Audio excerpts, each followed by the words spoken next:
One विभाग पक्षर सारा राज्य में आज आरंभ होता पक्षी गणना कार्यक्रम अवसर गंजाम जिला भंजनगर उत्तर घुमुसर बनखंड पक्षर 28 जलाशय निकट में पक्षी गणना होती।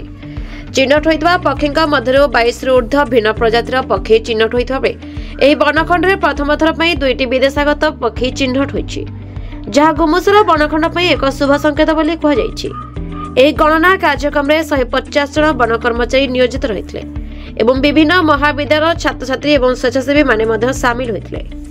आमर उत्तर घुमसर बनखंड आज ओडिशार सबु स्थान रे वेटलैंड बार्ड सेंसस करा जाउची। सेही परिप्रेक्षी आम उत्तर घुमसर बनखंड रे पक्षी गणना कार्यक्रम चालू रही। आमर एठी 28 गोटी स्थान रे पक्षी विभिन्न रेंज रो 28 गोटी स्थान रे पक्षी गणना कार्यक्रम चालू रही।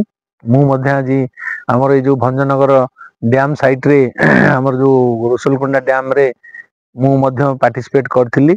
एथरे आमर एपर्यंत 22टी प्रजातिर पक्षी गणना करा गलानी आइडेंटिफाई हेची एवं सेतिरु 2टी विदेशागत पक्षी गोटे होची नॉर्दर्न पेंटल और ब्रोंज विंग स्टिल्ट आमे आज आइडेंटिफाई करिचु।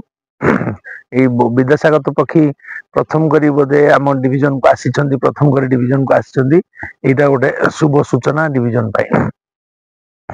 गंजाम जिला भंजनगर अमर कुमार बेहरा रिपोर्ट संपर्क टीवी ओडिशा।